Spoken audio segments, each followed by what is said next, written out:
Bonjour et bienvenue dans ce journal.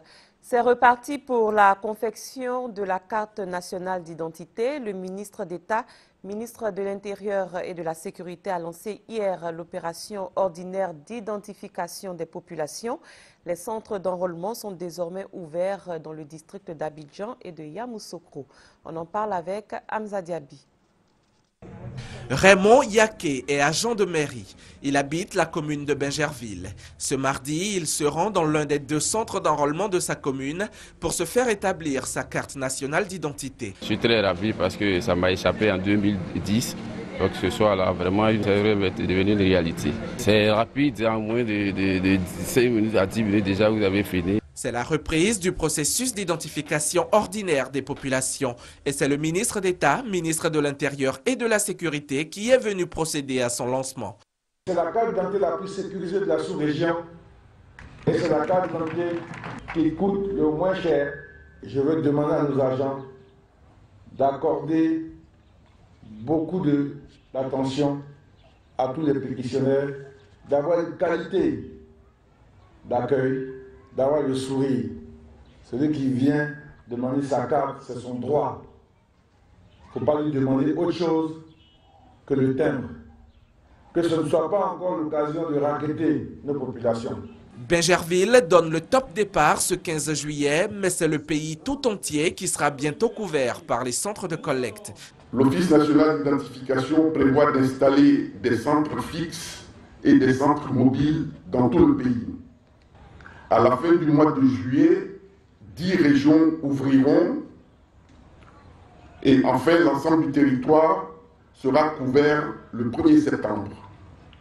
Pour faire la demande de la nouvelle CENI, il faut être muni d'un certificat de nationalité et d'un extrait de naissance avec le reçu du paiement du droit de timbre de 5 000 francs disponible dans les agences de la Caisse nationale des caisses d'épargne. Les populations concernées par l'opération sont les Ivoiriens âgés de 16 ans et plus, les Ivoiriens ayant participé à l'opération spéciale de 2008-2010 et qui n'ont pu avoir leur carte nationale d'identité, et les personnes ayant égaré les leurs. Chaque pétitionnaire a 1 mois pour obtenir sa carte qu'il retire dans le centre d'enrôlement. Le 45e sommet ordinaire de la CEDEAO, tenu la semaine dernière, a pris une décision importante, l'adoption du programme communautaire de développement d'une valeur de 14 milliards de francs CFA. Ce programme porte sur 4 axes prioritaires, nous dit Adama Koni. Le programme communautaire de développement PCD est adopté. La 45e session ordinaire des chefs d'État et de gouvernement de la CEDEAO à Accra, le 10 juillet dernier, a donné son accord pour dérouler le projet.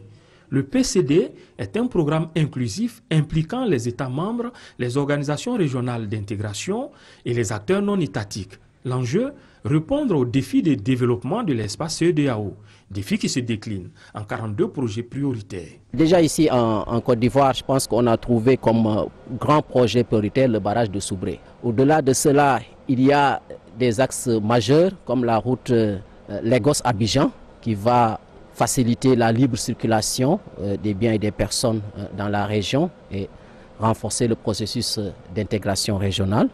Pour l'ensemble des autres pays, il y a des projets dans le domaine de l'énergie.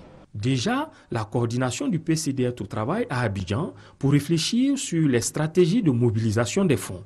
Des 14 000 milliards de francs CFA nécessaires, 3 500 sont disponibles. Le gap, 10 500 milliards de francs CFA, est à rechercher auprès des institutions sous-régionales de financement et des bailleurs de fonds. Une table ronde est prévue à cet effet. Autre défi, comment sauter le verrou des souverainetés nationales au profit des intérêts communautaires. Sur la base d'un engagement politique qui est déjà fort au niveau des chefs d'État, je pense que nous pourrons contourner ces questions parce que c'est au bénéfice des populations de la région. Le PCD est un programme qui s'étale sur la période 2014-2023. Au terme de cette décennie, le programme communautaire de développement doit afficher un résultat net.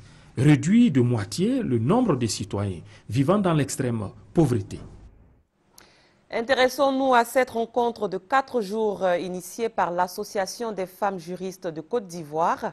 Il s'agit d'une formation à l'intention de membres de la société civile et d'organisations œuvrant dans le domaine de la paix.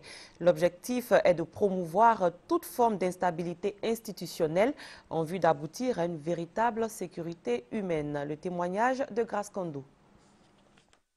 Contribuer à la construction et au renforcement de la paix, la sécurité et la stabilité en Afrique de l'Ouest, c'est le but poursuivi par le cadre de prévention des conflits dans l'espace CEDEAO. Une formation a donc été initiée avec l'appui de Gorée Institute, une organisation panafricaine de la société civile ayant pour mission de contribuer à la consolidation des processus démocratiques. On a utilisé le cadre de prévention des conflits de la CEDEAO qui a 14 composantes. On a développé une batterie d'indicateurs. Maintenant, il appartiendra maintenant à la société civile ivoirienne de mettre en place maintenant le plan d'action. Durant 4 jours, membres de la société civile et représentants d'organisations ont été formés sur la stabilité institutionnelle et la sécurité humaine. C'était intéressant de voir qu'est-ce que la CEDEAO fait pour la prévention des conflits, la médiation, et nous, en tant que société civile, comment est-ce qu'on pouvait s'approprier de ces mécanismes-là pour améliorer notre travail sur le terrain et pour aider le gouvernement en tant que partenaire à canaliser et à mieux gérer préventivement les sources potentielles de conflits. Au thème de cette formation, plusieurs recommandations ont été faites pour une attitude plus proactive face aux conflits. Il est évident que si la population n'est pas éduquée à la paix, n'a pas cette notion de paix et de cohésion sociale, elle ne peut pas promouvoir cette paix et nous restons toujours dans cette situation conflictuelle entre les membres de la population ivoirienne.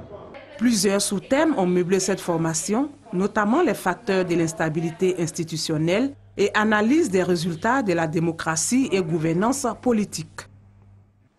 Plus de grève ce mercredi. La Coalition nationale des agents techniques des eaux et forêts a suspendu hier son mot d'ordre de grève après une rencontre avec la tutelle. Elle l'a fait à travers une déclaration. La coalition envisageait d'entamer une grève de 72 heures à compter d'aujourd'hui. Et c'est ce que nous dit Herman Niamier.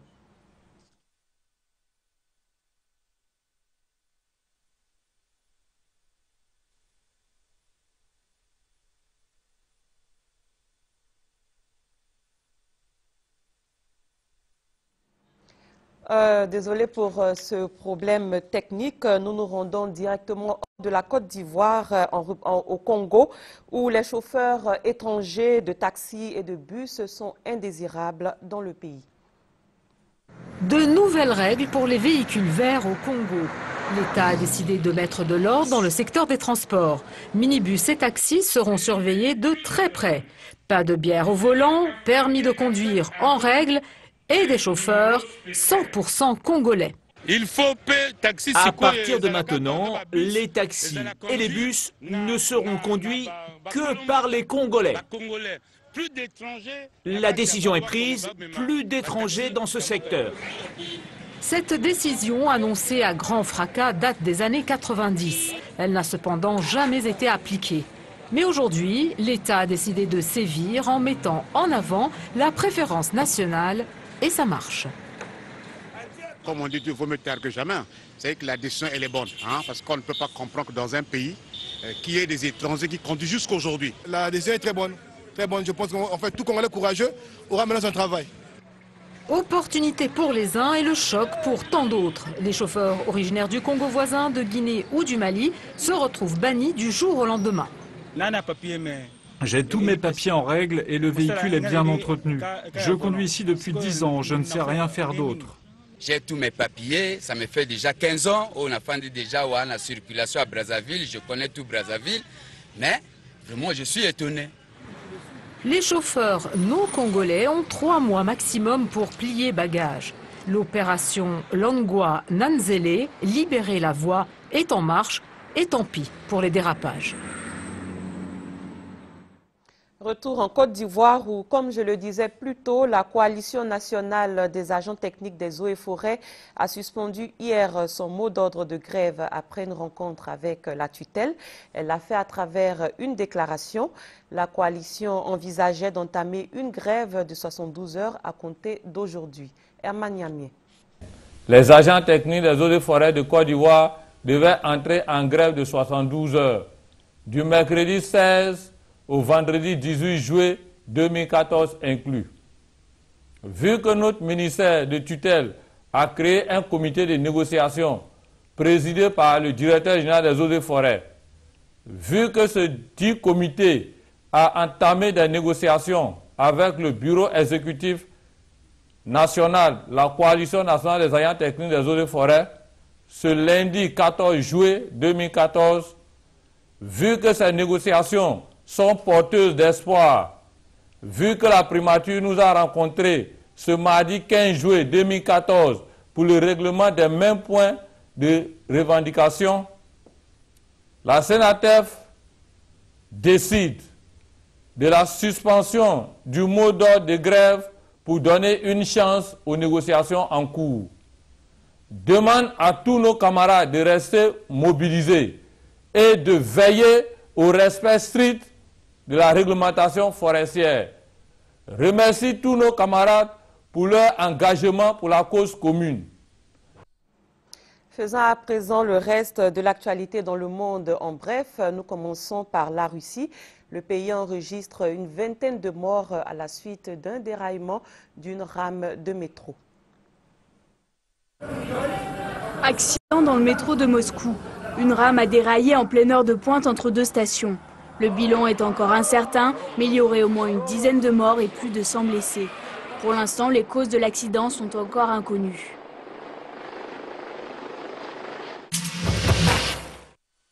L'ONU autorise l'entrée de l'aide humanitaire en Syrie sans l'accord de Damas.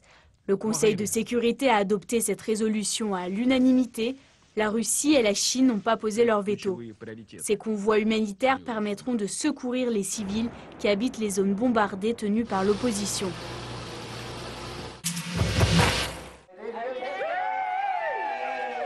L'Église anglicane d'Angleterre dit oui aux femmes évêques. Le synode général a finalement approuvé cette réforme historique après un premier échec en 2012. C'est une victoire pour les femmes de l'Église anglicane. La première ordination d'une femme évêque devrait avoir lieu au début de l'année prochaine.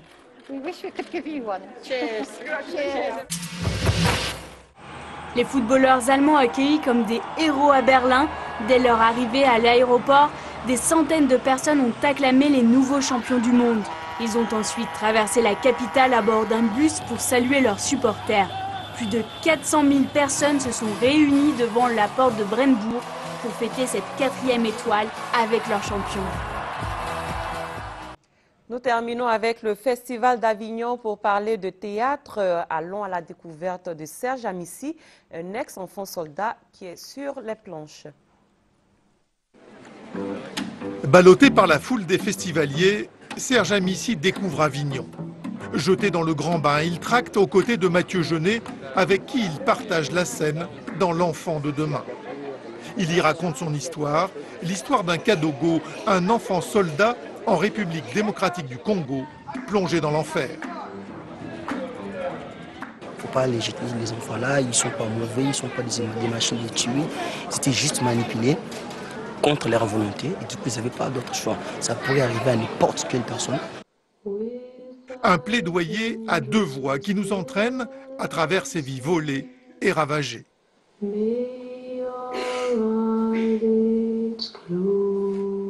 J'ai fermé les yeux et j'ai tiré sur mon oncle 30 balles. Mon oncle est mort. Il s'est éparpillé en morceaux dans sa poitrine. C'était la mitraillette Kalachnikov. J'ai ouvert les yeux, j'ai regardé mon oncle et je me suis mis en colère, très en colère. Et j'ai dit à tout le monde ici, tous ceux qui viennent chercher leurs frères ici, moi, je dirais qu'on les tue, comme moi, j'ai tué mon oncle. Arrachés à leur famille, drogués, manipulés, contraints de tuer des proches, les Kadogo sont le bras armé de politiciens en RDC, comme partout à travers le monde où on recrute des enfants soldats. La vie singulière d'une jeunesse martyrisée. Jusqu'à la nuit. Serge a un message absolument universel sur le fait que le passé, quel qu'il soit, nécessite d'être transposé pour pouvoir être déposé par la mémoire, quoi. C'est un objet artistique. Serge Amici a déposé son histoire dans un livre dont est tirée la pièce. Ayant délaissé l'enfant soldat, aujourd'hui sur scène, il n'est plus que l'interprète d'un rôle. Un comédien qui dessine son avenir sur les planches. Mon père, ma mère, c'est aujourd'hui l'art et la sculpture, la danse et les théâtres. Moi, Serge Amici, je vous le dis, souvenez-vous de moi, l'enfant des demain. Et c'est ainsi que s'achève ce 6h30. Merci de l'avoir suivi. Très bon début de journée à tous et à toutes.